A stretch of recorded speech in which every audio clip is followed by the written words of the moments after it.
एक बार की बात है, एक गुरु का शिष्य बहुत ज्यादा बोलने की आदत से परेशान था। जब भी वह किसी से मिलता तो मिलने के बाद अपने दोस्तों के सामने उस व्यक्ति के बारे में अपने विचार बताने लगता। कोई उससे पूछे या न पूछे, वह अपने आसपास की लगभग हर चीज के बारे में अपनी राय बताता। आश्रम में रहने वाले लगभग हर छात्र और शिक्षक के बारे में उसकी अपनी सकारात्मक या नकारात्मक राय होती, जिसे वह बिना सोचे समझे लोगों के सामने रख देता। जब भी आश्रम में रहने वाला कोई दूसरा छात्र कोई समस्या लेकर उसके पास आता तो वह उसकी पूरी बात सुने बिना ही उसे सलाह देना शुरू कर देता। वह अक्सर अपने दोस्तों से कहता रहता कि तुम्हें यह काम ऐसे करना चाहिए, वह काम ऐसे करना चाहिए। अपने आसपास की चीजों के बारे में जो भी आधा अधूरा ज्ञान उसे होता, वह दोस्तों के बीच गपशप के दौरान बोलकर उस ज्ञान का बखान करता। उसकी हरकतों की वजह से आश्रम का कोई भी छात्र या शिक्षक उसे गंभीरता से नहीं लेता था। अक्सर उसके साथ पढ़ने वाले छात्र उससे दूर रहने की कोशिश करते, क्योंकि वह उन्हें हर चीज पर सलाह देता रहता था।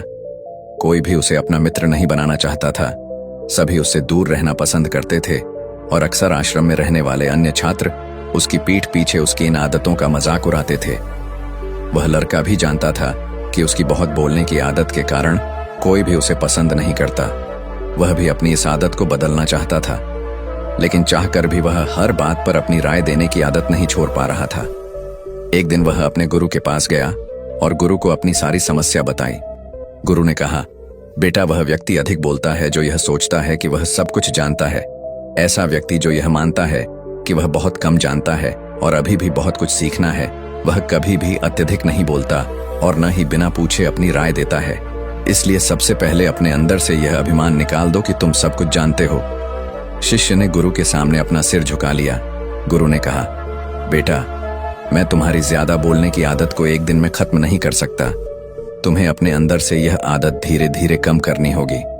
लेकिन मैं तुम्हें यह जरूर बता सकता हूं कि किन मौकों पर तुम्हें चुप रहना चाहिए ताकि तुम खुद को दुखी होने और किसी बड़ी मुसीबत में पड़ने से बच सको।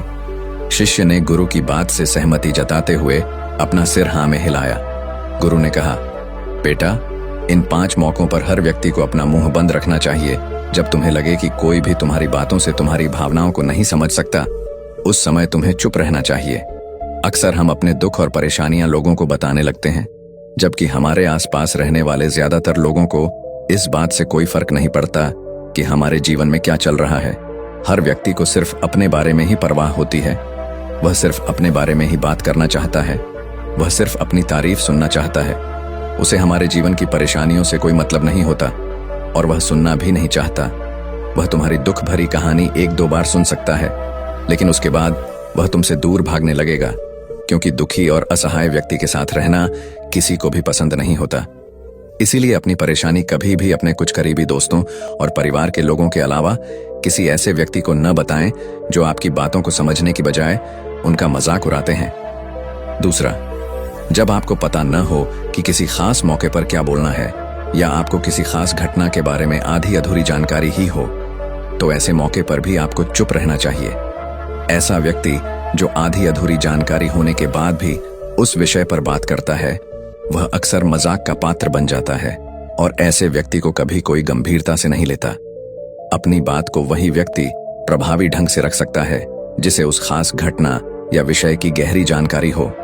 इसलिए आधी अधूरी और इधर उधर से मिली जानकारी के आधार पर कभी भी लोगों को समझाने की कोशिश न करें। फिर गुरु ने तीसरी बात बताते हुए कहा, जब कोई व्यक्ति आपके सामने किसी तीसरे व्यक्ति की बुराई कर रहा हो तो ऐसी स्थिति में आपको चुप रहना चाहिए। आपको कभी भी ऐसी नकारात्मक बातचीत का हिस्सा नहीं बनना चाहिए, क्योंकि आज जो व्यक्ति आपके सामने किसी तीसरे व्यक्ति की बुराई कर रहा है, वह कल किसी और के सामने आपकी भी बुराई करेगा। और इस बात की अधिक संभावना है कि आज आपने तीसरे व्यक्ति की बुराई उसे हाँ कहने के लिए की है। जब संबंध ठीक हो जाए तो उसे उस तीसरे व्यक्ति को भी बताना चाहिए कि आपने उसके बारे में क्या कहा। इसलिए जब भी कोई किसी दूसरे व्यक्ति की बुराई करता है या उसके गलत समय का मजाक उड़ाता है, तो आपको बस उसकी बात सुननी है, अपनी कोई भी राय नहीं छोड़नी है।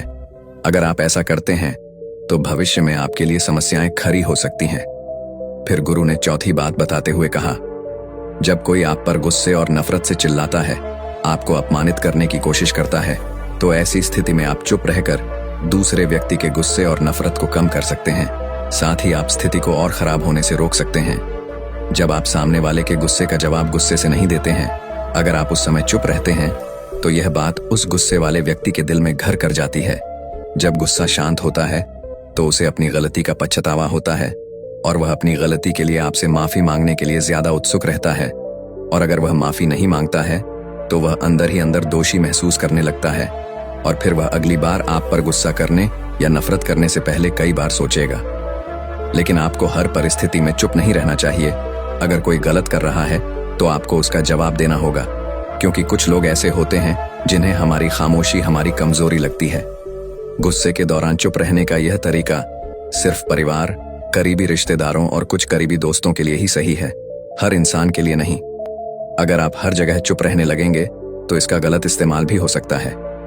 गुरु ने आगे कहा, 5वां, जब कोई व्यक्ति आपसे अपने जीवन की कोई दुखद घटना या अपने जीवन की परेशानी साझा कर रहा हो, ऐसी स्थिति में आपको चुप रहना है और सिर्फ उसकी बातें सुननी है। ज्यादातर लोग ऐसे होते हैं कि उनके सामने किसी ने उनकी समस्या सुनी नहीं कि समाधान देने लग जाते हैं। जबकि जब कोई व्यक्ति हमसे अपनी समस्या साझा कर रहा होता है तो वह हमसे किसी सुझाव की अपेक्षा नहीं करता, वह बस यही चाहता है कि हम उसकी बात ध्यान से सुने। क्योंकि जब हम किसी की समस्या को ध्यान से सुनते हैं तो उस व्यक्ति को एक आत्मिक शांति मिलती है। उसे लगता है कि चलो कोई मेरी बात समझे। ज्यादातर बार जब लोग हमसे अपनी समस्या साझा करते हैं तो वे बस हमें अपनी बात बताना चाहते हैं। वे नहीं चाहते कि हम उन्हें सलाह देना शुरू कर दें, क्योंकि वे पहले से ही जानते हैं कि हम उन्हें क्या सलाह देने जा रहे हैं। मुसीबत के समय किसी व्यक्ति को सांत्वना देने का सबसे अच्छा तरीका है उस व्यक्ति की बात को ध्यान से सुनना। जब हम लोगों की बातों को बिना बीच में टोके और बिना किसी सलाह के ध्यान से सुनते हैं तो उनकी नजरों में हमारे लिए सम्मान और स्नेह का भाव पैदा होता है। हम ज्यादा गंभीर, समझदार और शांत दिमाग वाले व्यक्ति लगते हैं। इसीलिए अब जब भी कोई अगली बार आपको अपनी समस्या बताए तो बस उसकी बातों को ध्यान से सुने, और जब तक वह तुमसे न पूछे उसे किसी भी तरह की सलाह मत दो। गुरु ने कहा, मेरी एक बात हमेशा याद रखना, जब तुम कम बोलते हो तो लोग तुम्हारी ओर अधिक आकर्षित होते हैं कि तुम कौन हो और क्या सोचते हो। तभी फिर शिष्य ने हाँ में सिर हिलाया। शिष्य को अब गुरु की बात समझ में आ गई थी कि किन परिस्थितियों में उसे चुप रहना है। उसने यह भी जान लिया था कि कम बोलकर वह आश्रम में अपनी प्रतिष्ठा पुनः प्राप्त कर सकता है। उसने गुरु को धन्यवाद दिया और वहां से चला गया। तो दोस्तों, उम्मीद है इस वीडियो से आपको काफी कुछ सीखने को मिला होगा, और अगर कुछ सीखने को मिला हो तो हमारे इस वीडियो को लाइक, शेयर और बुद्धा स्टोरियन चैनल को सब्सक्राइब जरूर कर लीजिएगा, और साथ ही कमेंट में नमो बुद्धाय जरूर लिखिएगा। धन्यवाद।